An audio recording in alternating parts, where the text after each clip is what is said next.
Estão prontos para comer? Então vamos orar pela comida. Pai Celeste,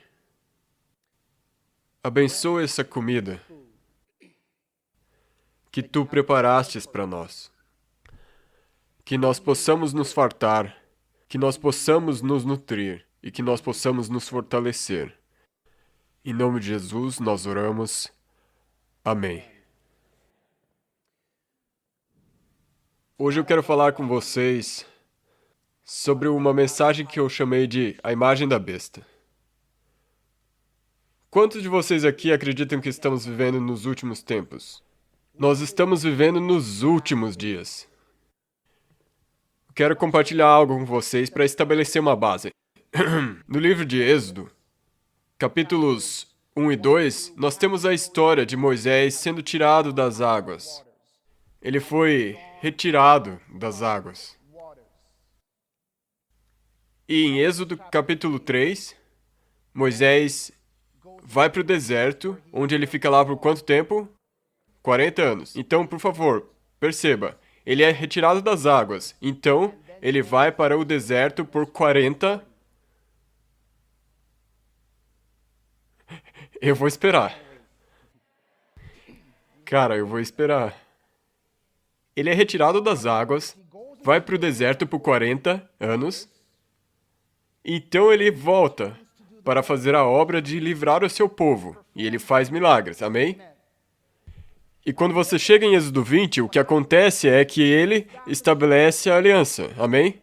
Então algo interessante acontece em Êxodo capítulo 24. Em Êxodo 24, a Bíblia diz que Moisés subiu a montanha. E a Bíblia diz que a nuvem cobriu o monte, de modo que o povo não podia vê-lo. Estão me entendendo, né? Vamos lá, vamos lá. Moisés subiu a montanha, então nós sabemos que Moisés deixou para trás os filhos de Israel, então ele subiu a montanha e algo interessante acontece, porque os filhos de Israel esperavam, eles pensavam que Jesus retornaria. Eles pensavam que Moisés voltaria mais cedo do que ele voltou. Então, sabe, o tempo passou e eles começaram a pensar, parece que Moisés não vai mais voltar. Nós achávamos que ele voltaria, e os nossos pais nos disseram que ele voltaria, e os pais dos nossos pais acreditavam que ele voltaria, mas ele não voltou. Enquanto Moisés está lá em cima da montanha e os filhos de Israel lá embaixo, uma coisa interessante acontece, porque os filhos de Israel fazem uma imagem de uma besta. Vocês não estão me entendendo? Eles fazem a imagem de uma besta e começam a adorar a imagem dessa besta. E quando Moisés retornou, ele encontrou a todos desprevenidos. E a questão é, quem está do lado do Senhor? Amados, é nessa direção que as coisas estão indo. É nessa época que estamos vivendo. Quando você vai para o livro de Apocalipse, você vai achar em Apocalipse capítulo 12, capítulo 13, você vai achar diferentes tipos de bestas mencionadas. E a Bíblia diz que essas bestas vão perseguir com fúria o povo de Deus. E nós temos que estar prontos para não adorarmos a besta. Não adorarmos a imagem. Mas não tenha medo, porque tem notícias boas. E essas notícias boas é o que eu gosto de chamar de profecia de Daniel. Quantos aqui sabem da profecia de Daniel? Ok, vocês nem sabem do que eu estou falando, mas já levantaram a mão. Porque vocês estão pensando, as profecias de Daniel, tem muitas profecias em Daniel. Mas eu quero saber quantos de vocês conhecem a profecia de Daniel. Ok, agora vocês estão, eu não conheço a profecia de Daniel. Ouça, ouça. Para que nós entendamos, essa é a profecia principal do livro de Daniel. Talvez vocês nunca ouviram dessa maneira, mas vocês a conhecem muito bem. Então, para entender a profecia de Daniel, nós vamos ter que passar por todo o livro de Daniel. Vocês estão prontos para passar por todo o livro de Daniel hoje? Não se preocupem, vai levar apenas alguns minutos. Então, comecemos com Daniel capítulo 1. Em Daniel capítulo 1, nós temos a história desses 4 garotos hebreus que são fiéis a Deus. Por quê? Porque eles não comem o que do rei? A carne do rei. E não bebem seu vinho. E quem é o rei? Nabucodonosor. E ele é o rei de Babilônia. Então, olha só. Em Daniel, eu estou compartilhando com vocês a mensagem, mas eu tenho que fazer isso por partes, porque ela é a profecia que vocês entenderão por partes. Ouça. Em Daniel capítulo 1, temos um grupo de pessoas que recusa o vinho da Babilônia. Vocês não estão me entendendo. Amados, ouçam, no fim dos tempos haverá um povo que recusa o vinho de Babilônia. Amém? Ok, Daniel capítulo 2, o que acontece em Daniel capítulo 2? Lembre-se, porque esses 4 garotos hebreus foram considerados dignos, recusaram o vinho do rei. Em Daniel capítulo 2, é dado a eles entendimento sobre profecia do fim dos tempos. Amados, no fim dos tempos, haverá um povo que recusa o vinho da Babilônia, e porque eles recusaram o vinho da Babilônia, eles serão os únicos achados em todo o reino que serão capazes de entender a profecia. E qual foi a profecia? Qual foi a mensagem que eles deram a Nabucodonosor? A mensagem era simples: Babilônia cairá.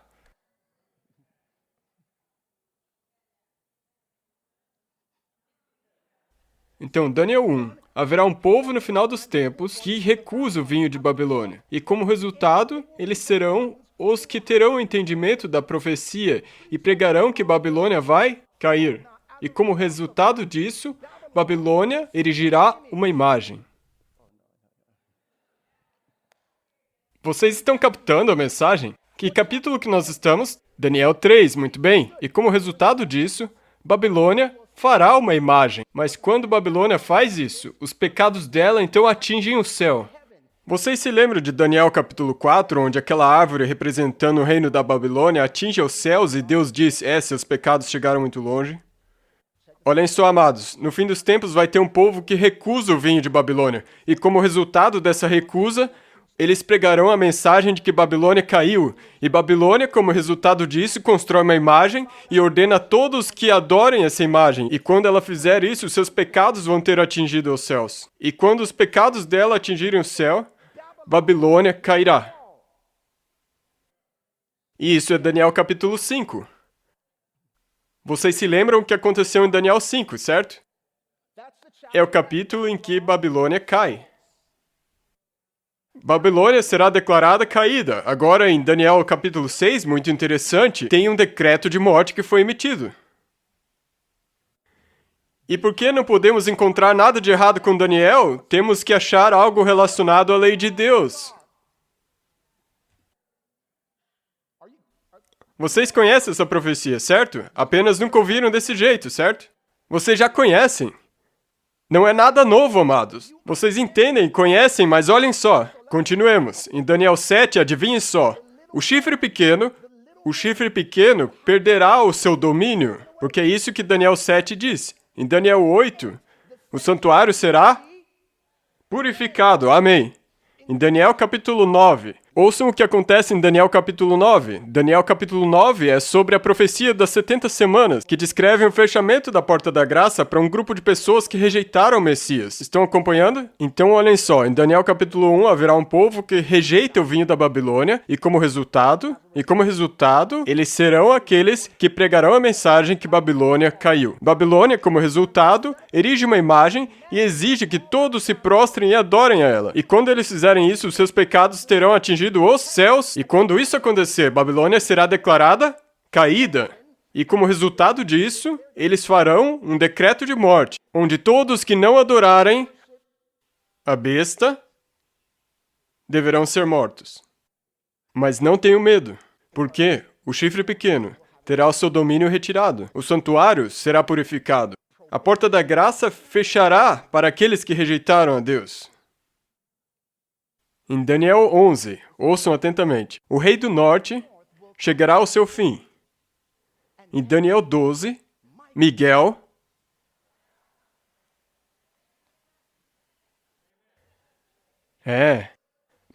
se levantará, e os mortos em Cristo ressuscitarão.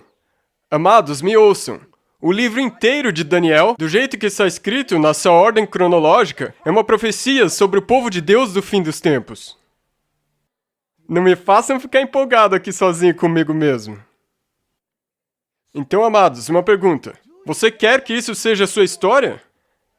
Certamente. Nós queremos que essa seja a nossa história. Mas tem uma coisa. Se você quer que essa seja a sua história, você tem de entender algo. Se você quer recusar adorar a besta e sua imagem, você tem de entender algo crucial.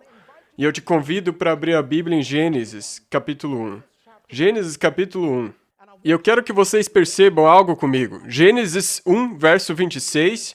Quando vocês acharem, digam amém. E a Bíblia diz: E disse Deus, façamos o homem à nossa imagem, conforme a nossa semelhança. E domine sobre o quê? Os peixes do mar. E sobre o quê? As aves do céu. E sobre o gado. E sobre o quê? Toda a terra. E sobre todo o réptil que se move sobre a terra. Então tem 2 pontos que eu quero que você entenda aqui. Número 1. O homem foi feito à imagem e semelhança de Deus. O que isso significa? O que significa o homem ter sido feito à imagem e semelhança de Deus? Significa que o homem se parecia com Deus? Ou significa que o homem agia, tinha o caráter, tinha a mente como Deus? Então, ser a imagem e semelhança de Deus simplesmente significa que o homem agia como Deus. Quantos aqui gostariam de agir como Deus? Alguns aqui me olhando estranho. Ei, peraí, o que você quer dizer? Não. Eu não quero dizer ser Deus. Simplesmente agir, se comportar, adotar o caráter de Deus. Sim, amém. Então o homem foi feito à imagem e semelhança de Deus, que significa que ele tinha o caráter de Deus. Digamos assim, ele tinha a mente de Deus. A sua mente era santa, pura, justa. E essa é a primeira coisa que eu quero que você saiba. A segunda coisa que eu quero que vocês saibam é que existem 2 reinos nesse verso. Quantos reinos? 2. Que reinos são esses? O reino do homem e o reino dos animais. O reino animal. Então, quando Deus criou o homem à sua imagem, ele disse: Você terá domínio sobre as aves do céu, sobre os peixes do mar e sobre tudo o que se move sobre a terra. Mas algo aconteceu. O homem pecou, certo? Gênesis capítulo 3, verso 1. Gênesis 3, verso 1, a Bíblia diz: A serpente era o mais astuto de todos os animais. Opa! Peraí. O que a serpente é aqui? Um muito interessante. Satanás agiu através de uma serpente, que a Bíblia diz era uma besta, para fazer com que Adão e Eva desobedecessem a Deus. Eu sei. Vocês estão com olhares espantados agora. Então, quando Deus criou Adão e Eva, Ele deu a eles o domínio sobre os animais. Vocês não estão entendendo. Então, o que acontece é que Satanás vem através de uma serpente para colocar dúvidas nas mentes de Adão e Eva. Estão me acompanhando? E ele lança dúvidas sobre a palavra de Deus. Agora é muito interessante. O dragão está nessa história? O dragão está na história? Sim. O dragão age através de uma besta nessa história?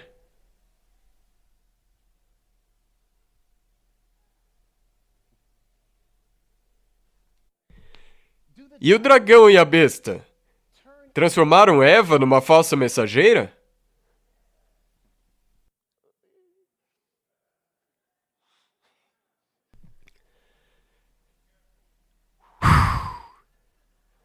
Mulheres, me desculpem. Mas vocês entenderam. Esqueçam, só prestem atenção. Apenas prestem atenção. E eu quero que você note o que aconteceu aqui. Você tem essa união tríplice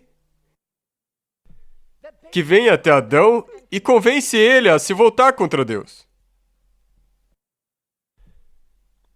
E sobre o que era esse engano? Ouça com atenção. O que foi dito a eles? Você será como Deus. Então daria para dizer que isso seria uma falsificação de Deus? Então uma falsificação de Deus, certo? Número 1. E número 2, certamente não morrereis. Então isso que é ensinado sobre o estado dos mortos. Então o primeiro dos enganos foi sobre uma falsificação de Deus e o estado dos mortos.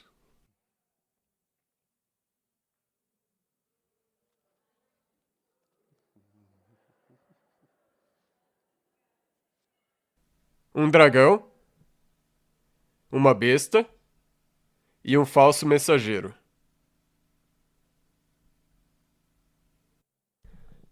Quando a Bíblia diz que o homem pecou, é muito interessante, porque a Bíblia diz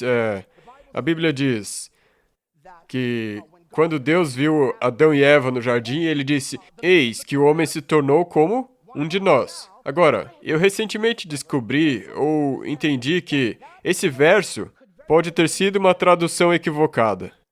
Em algumas traduções, na verdade, está no pretérito, querendo dizer: "Eis que o homem que era como um de nós." Lembre-se, quando Deus criou o homem, ele fez ele a sua imagem e a sua semelhança, o que significa que ele era como Deus. Então, agora, quando eles pecaram, eles não mais tinham a mente de Deus. Então, o que Deus está dizendo aqui é: olha o que virou daquilo que uma vez foi como nós. Ele não mais é como nós. Quando o homem foi feito à imagem de Deus, ele tinha domínio sobre a besta. E agora, quando o homem não mais é a imagem de Deus, ele reflete a imagem da...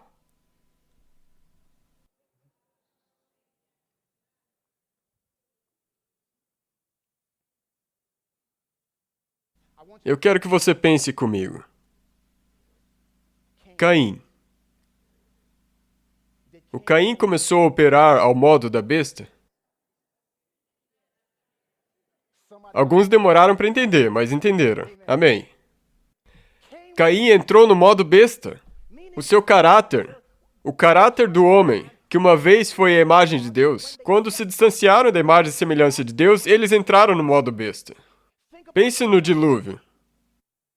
Os homens estavam agindo mais como animais? Sim. Quantos aqui lembram da história de quando José foi vendido pelos seus irmãos?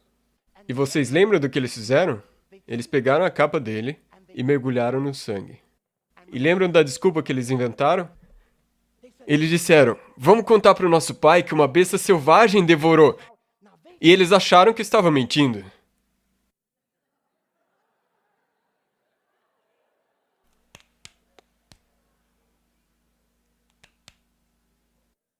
Eles não estavam mentindo. Eles foram os animais. Foram eles que... Quantos aqui entendem o que eu estou dizendo?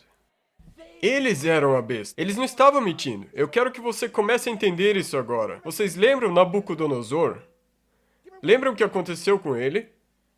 Ele se tornou uma besta. Quando o homem decide se levantar contra Deus para fazer sua própria vontade, Deus diz: "Você entrou no modo besta." Agora, então não é de se admirar que quando chegamos ao livro de Daniel, nós vemos os reinos dos homens sendo descritos como bestas. Um leão. Um leão representa ferocidade. Um urso devora muita carne. Um leopardo tem camuflagem. Um dragão que fere e quebra em pedaços. Amados, eu quero que vocês entendam que quando o homem não mais reflete a imagem de Deus, o que acontece com as nações é que elas começam a refletir a imagem de bestas. Entendam isso que eu estou falando, amados. Eu vou trazer isso um pouco mais perto. Vocês conhecem qualquer cristão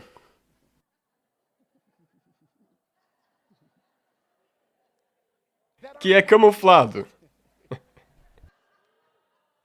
que devora muita carne, sabe, se alimenta de pessoas. Ficou sabendo, irmã fulana? Sério? É, pois é. Amados, as características dessas bestas são uma reflexão das características do coração humano que não está entregue à vontade de Deus. Modo besta. Muitos dos que estão aqui hoje à noite estão operando no modo besta. Amados, eu quero que vocês entendam que o resultado final do reino de homens se tornando como reino de bestas, o resultado final do homem entregando seu domínio à besta é esse. Quando nós vamos ao livro de Apocalipse, adivinhe o que encontramos? Encontramos 3 bestas. Uma do mar. Vocês não estão me entendendo. Não. Eu vou dar um tempo para vocês. Uma da terra. Uma do ar.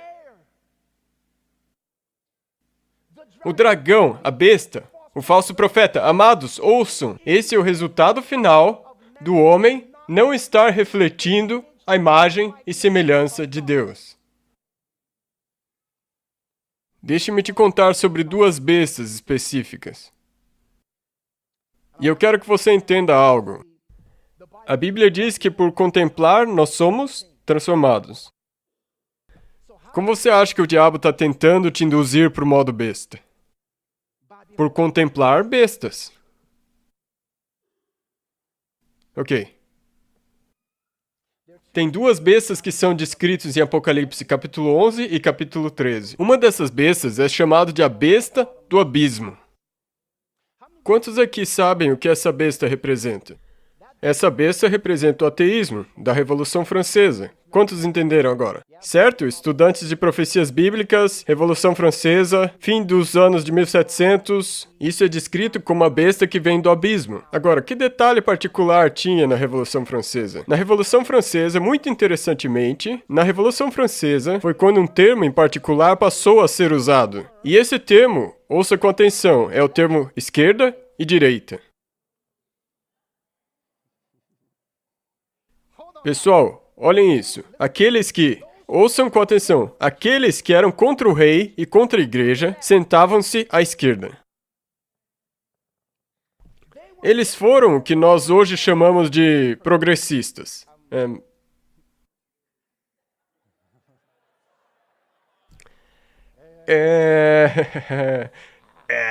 Eles eram a favor de todos os tipos de direitos e coisas desse tipo, mas uma coisa muito importante, eles rejeitaram o Deus da Bíblia.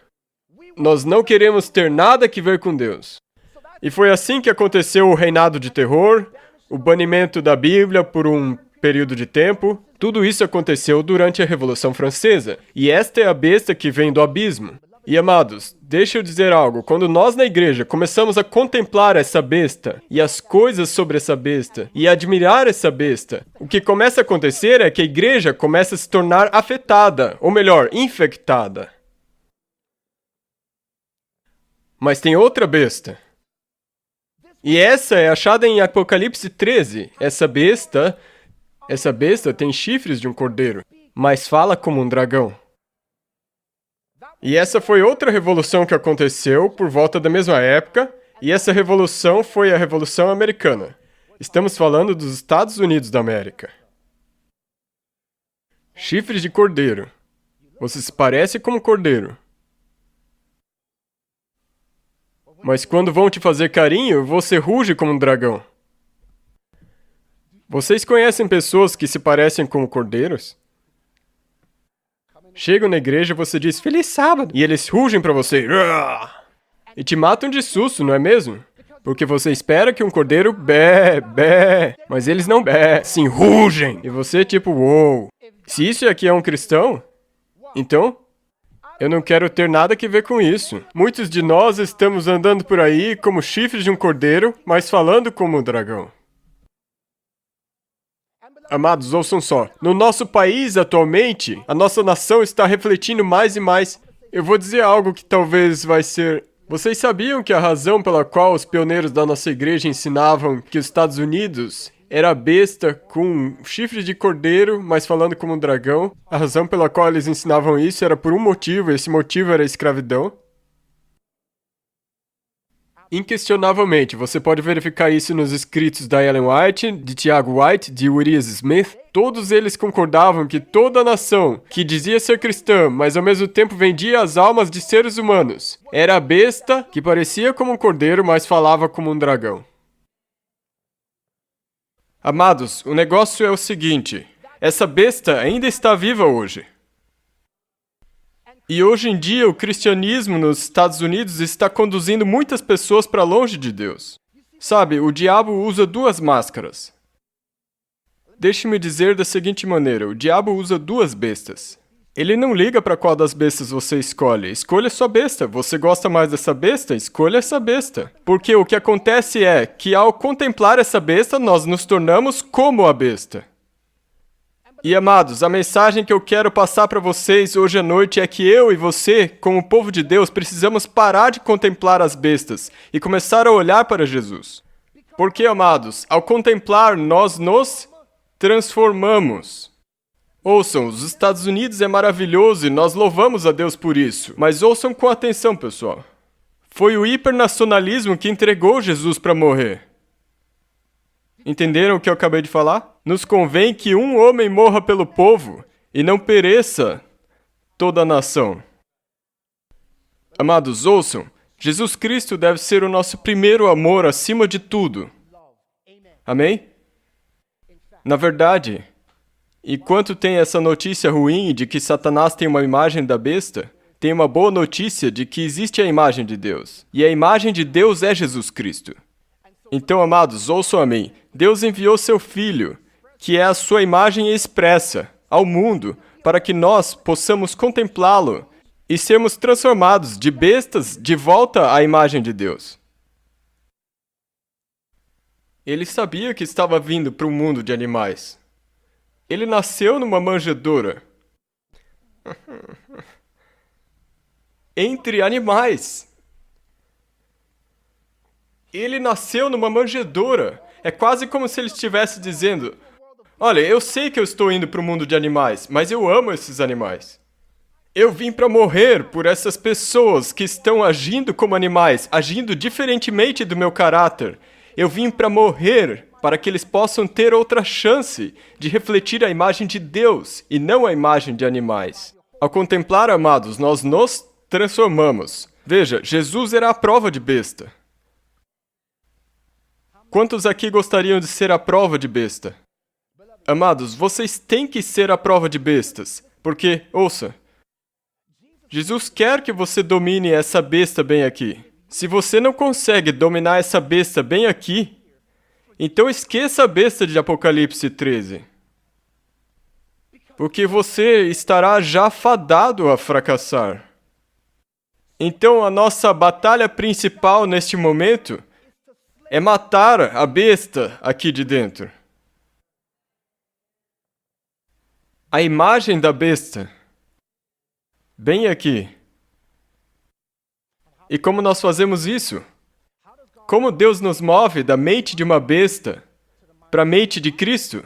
A Bíblia diz o quê? Que haja em vós o mesmo sentimento que houve também em Cristo Jesus. Olha isso aqui, nós vamos, Senhor, dê-me tempo. Ouça. Quando Deus fez o homem, Ele fez a sua imagem e semelhança. Mas Ele também o criou como um templo. Como um quê, todo mundo? Não sabeis que vós sois o templo de Deus e que o Espírito de Deus habita em vós? Então, por que o homem refletia a imagem de Deus? Porque o homem foi feito como um templo. E dentro desse templo estava a lei de Deus. Tudo certo? No Antigo Testamento, o templo de verdade que foi construído, a lei de Deus estava dentro do templo. A lei de Deus estava dentro do templo. Amém? A lei de Deus estava dentro do... eu acho que essas luzes estão muito brilhantes. A lei de Deus estava dentro do templo. E quando a lei de Deus estava dentro do templo, o homem refletia sua imagem. Mas o que aconteceu é que o pecado quebrou a lei. O pecado quebrou o templo. Então Jesus disse, eu vou.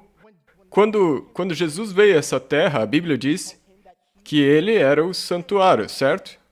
Isso significa que o templo era um modelo de Jesus.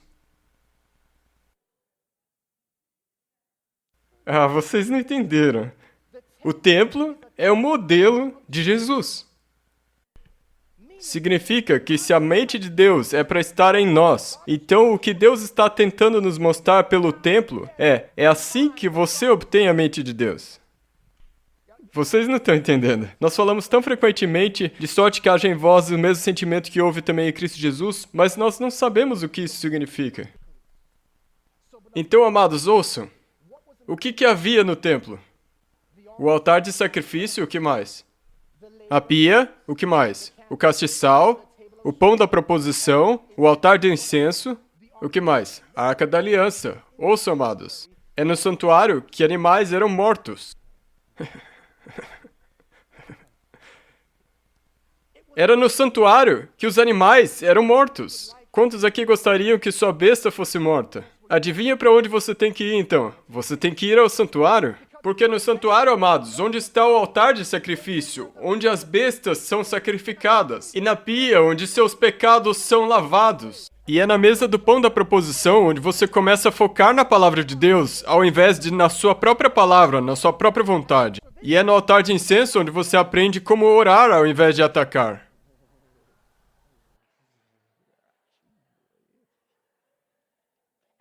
E é no castiçal onde você começa a ter a paixão pela palavra de Deus. E ter visão pela visão de Deus. E é na Arca da Aliança onde a lei do amor é escrita na sua mente. Então o que Deus está aqui dizendo é, à medida que você passar pelo santuário, eu vou te recriar a minha imagem e a minha semelhança.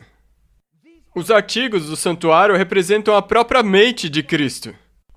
O altar de sacrifício aponta para a humildade dele em sua morte. A pia aponta para o perdão dele. A mesa do pão da proposição aponta para a sua verdade. O altar de incenso aponta para o seu foco. Tu, Senhor, conservas em perfeita paz aquele cujo propósito é firme. O castiçal, a sua visão, e a lei de Deus ao seu amor. Em outras palavras, o santuário é uma imagem da mente de Cristo. E toda vez que você foca em altar de sacrifício. Cara, alguém me xingou hoje e eu quero fazer isso, mas, Senhor, altar de sacrifício. Altar do sacrifício. Altar do sacrifício. Ok. Você está aprendendo como mudar seus pensamentos. Teu caminho. Vocês já ouviram falar de neuroplasticidade? Sobre como você pode criar novos circuitos mentais? O santuário, amados, é o programa divino de neuroplasticidade. Enquanto você pensa nos artigos do santuário, isso na verdade muda a maneira que você pensa. E você para de pensar ao modo animal e começa a pensar ao modo de Cristo. E amados, quando você faz isso de novo, quando você faz isso continuamente, quando você faz isso tamid, alguém aqui sabe o que tamid significa? É essa palavra profética que nós usamos em Daniel para se referir a como os sacerdotes usavam esses artigos diariamente. Ouçam, amados, esses utensílios do santuário devem estar em uso diariamente em nossas mentes. Porque quando nós aprendemos a usá-los diariamente, o que começa a acontecer é que começa a ser escrito. Vocês não estão me entendendo. Está escrito na sua mente. E uma coisa chamada de automaticidade acontece. Quando você faz uma coisa tantas vezes, se torna automático, se torna uma segunda natureza, você não tem nem mais que pensar sobre isso. Se torna um reflexo. Quantos de vocês aqui gostariam de ter reflexos divinos? Amados, comecem a pensar no santuário. Porque o caminho de Deus, amados, está onde? Está no santuário. E agora, chegou a hora de eu começar o meu sermão. Essa é a parte principal. Não se preocupem, eu não vou ficar segurando vocês. 16 minutos, eu acho que eu consigo terminar em 16 minutos. Ok, por que nós precisamos da mente de Cristo? Por que nós precisamos da mente de Cristo? Porque a mente de Cristo é a prova de besta. É o quê, todo mundo? É a prova de besta. Significa que para que eu não seja enganado por essa besta, no fim dos tempos, eu tenho que ter a mente de Cristo tão... Que palavra eu posso usar? Selada. Entenderam? Já ouviram isso antes? Selada. Tão escrita aqui que não haja possibilidade que o diabo coloque dúvidas na minha mente. Lembra o que ele fez com Eva, com Adão? Ele colocou dúvidas nas mentes deles. Agora, venha comigo. Em Apocalipse capítulo 16, essa é a parte do estudo da nossa mensagem. Vamos tentar concluir nos 15 minutos restantes. Apocalipse capítulo 16, Apocalipse 16, verso 13. Apocalipse 16, verso 13, a Bíblia diz o seguinte. Apocalipse capítulo 16, verso 13. E eu vi 3 espíritos imundos semelhantes ao quê? Rãs. Sair da boca de quem? Do dragão. E da boca de quem? Da besta. E da boca de quem? Do falso profeta. Porque eles são espíritos de quê? Demônios. Operadores de quê? Sinais. E se dirigem aos reis do mundo inteiro, com o fim de ajuntá-los para a peleja do grande dia do Deus Todo-Poderoso. Então aqui temos 3 espíritos imundos saindo da boca da besta, do dragão e do falso mensageiro. Você ouviu o que eu disse? Se nós traduzíssemos, então essa seria a besta do mar, a besta da terra e o dragão, o príncipe do ar. Amém? Então a questão é, como é que essas bestas vão tentar enganar o povo de Deus? Bem, deixe-me explicar. Por que é que a Bíblia usa rãs nesse verso? 3 espíritos imundos semelhantes a rãs. Ouçam só. Quantos aqui se lembram onde mais tem rãs na Bíblia? Vocês sabem, Egito, certo? É a história do Egito. E vocês lembram que quando Moisés fez esses milagres, ele transformou a água no quê? Em sangue. Então os feiticeiros egípcios fizeram o quê? Eles fizeram uma contrafação. Então ele jogou o seu cajado, que se transformou numa serpente, e os feiticeiros egípcios fizeram o quê? Eles falsificaram o milagre. Então ele trouxe as rãs. E o que os mágicos egípcios fizeram? Eles falsificaram o milagre. Ouçam só, pessoal. Esta foi a última contrafação que eles puderam fazer. E esse foi o engano final que eles puderam fazer. Então, o motivo pelo qual o livro de Apocalipse usa estas rãs para representar os espíritos imundos que saem operando milagres é que o livro de Apocalipse está tentando nos dizer que esse será o engano final de Satanás. E esse é um engano que tem que ver com falsificação. Com o que, pessoal? Com falsificação. Quantos aqui lembram da parábola das 10 virgens? 5 delas eram sábias e 5 eram tolas. Todas dormiram. Ouçam, pessoal, todas dormiram. E algo as acordou. E o que as acordou? Quando elas acordaram? Deixa eu perguntar, quando elas acordaram? À meia-noite. E a meia-noite é a hora mais escura da noite. Então, o que a Bíblia está nos dizendo aqui é que haverá um evento que talvez será descrito como o tempo de angústia qual nunca antes houve. E essa será a hora mais escura da história dessa terra. Algo que vai acordar tanto as virgens sábias como as virgens tolas. E eu quero que vocês me acompanhem.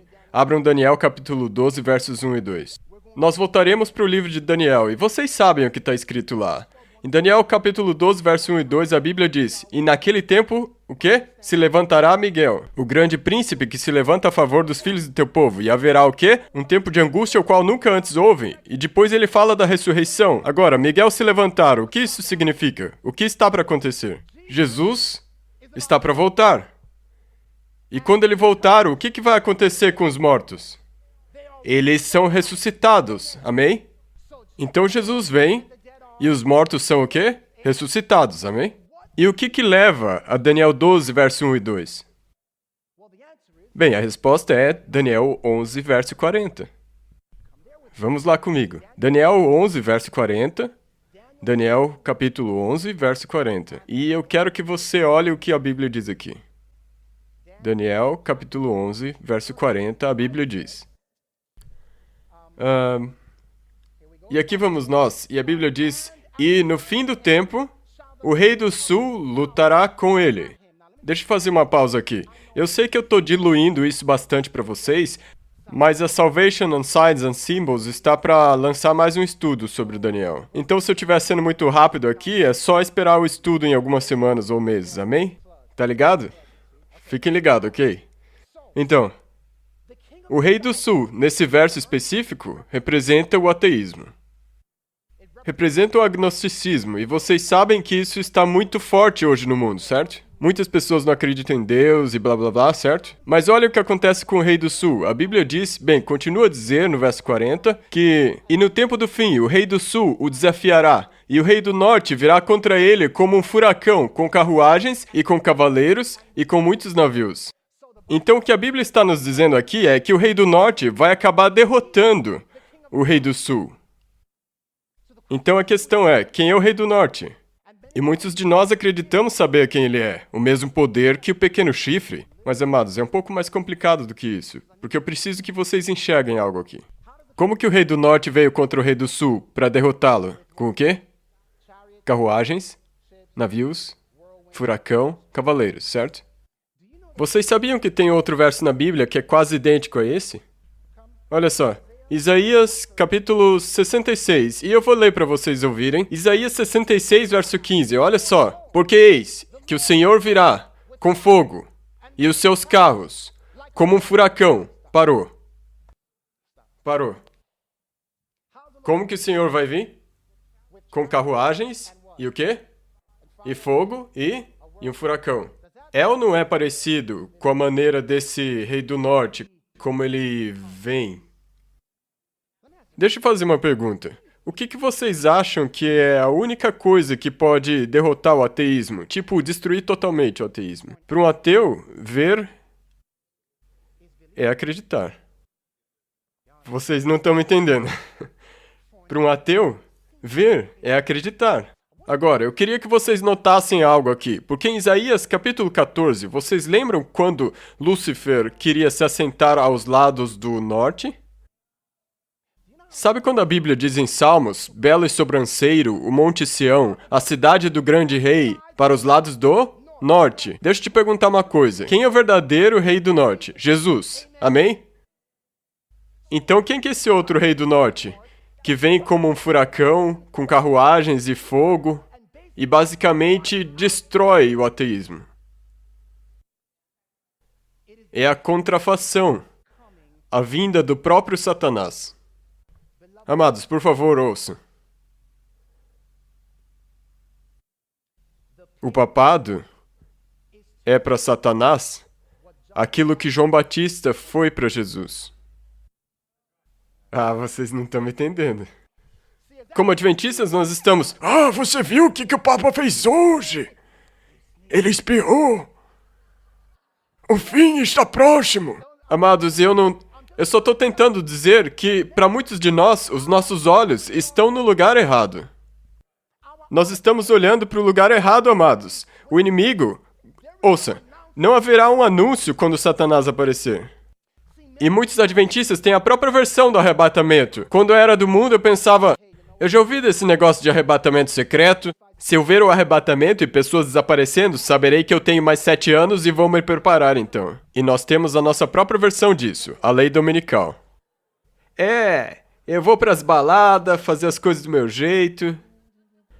E eu sei que os meus pais e os outros falaram sobre isso e pá. Eu não vejo nenhuma lei dominical por perto, mas se eu ver o Congresso, e você sabe como eles são demorados, se eu ver o Congresso falando sobre uma lei dominical, então eu vou... "Oh, louvai o Cristo, bom mestre divino, pra salvar..." Aí sim eu vou me preparar. Mas, amados, me ouçam. Quando Satanás vier, não haverá nenhum anúncio.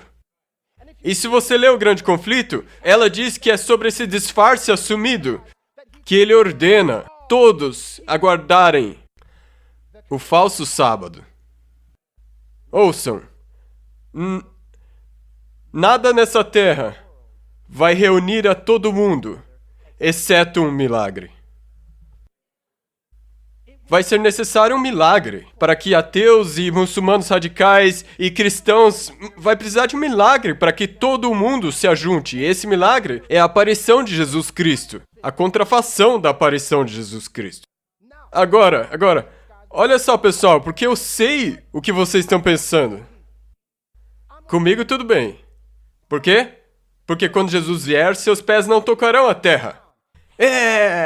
Consegui! O inimigo não vai me pegar.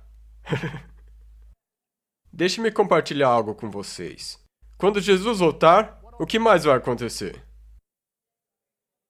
Tem uma ressurreição do quê? Dos mortos.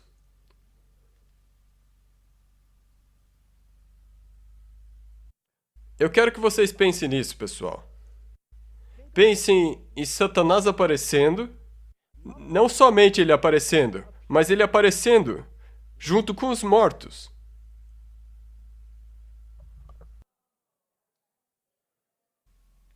Então haverão profetas dizendo: adventistas, vocês estavam errados. Oh, a propósito, vocês lembram que quando Jesus voltar, o que ele vai estabelecer? O milênio? Os 1000 anos? E durante o milênio, o julgamento é atribuído aos santos.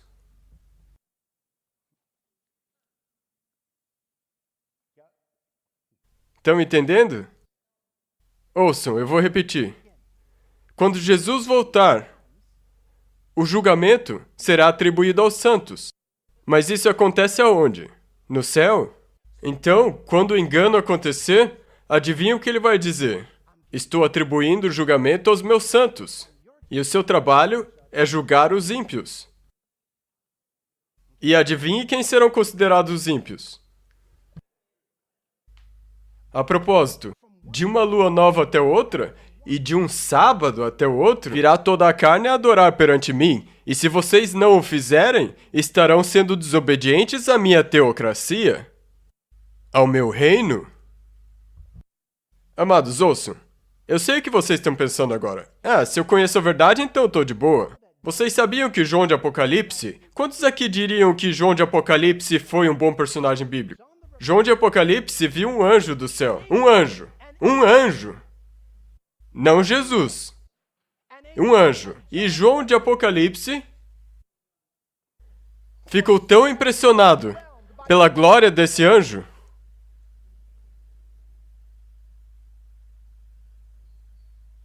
e o anjo disse: "Pare! O que você está fazendo?" E quantos Joãos do Apocalipse nós temos aqui hoje? E não foi uma vez só que ele fez, mas 2 vezes. Amados, se vocês acham que os pés de Jesus não tocarão a terra, será suficiente para te manter de pé? Você tem que entender que se a imagem da besta tiver qualquer pedaço do seu coração, então quando a besta vier, você será atraído até ela.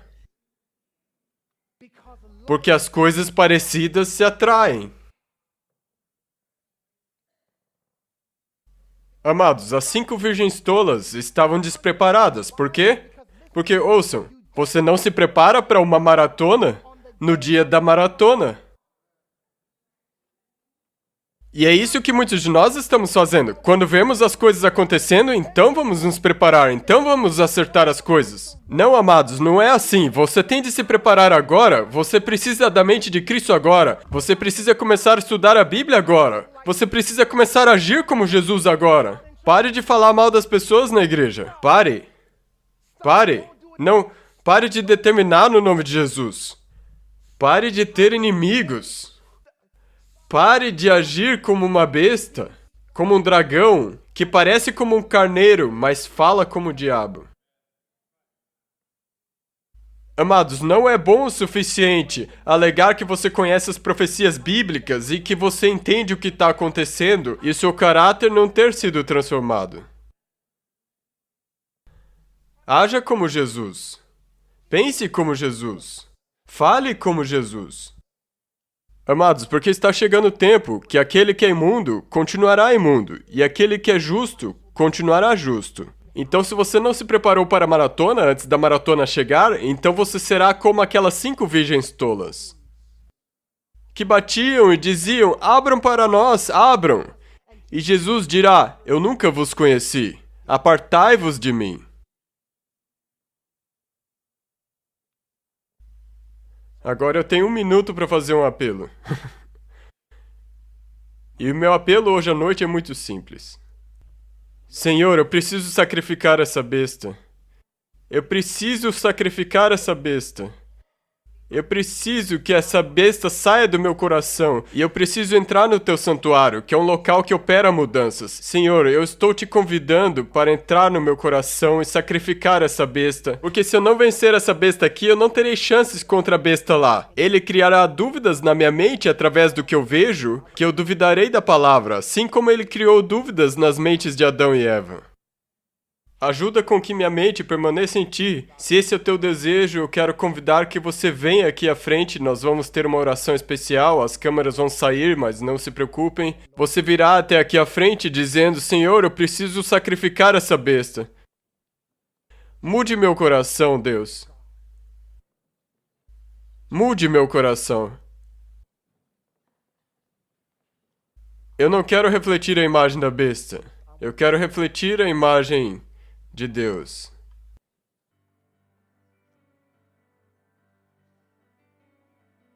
Amados, o tempo de brincar de igreja acabou.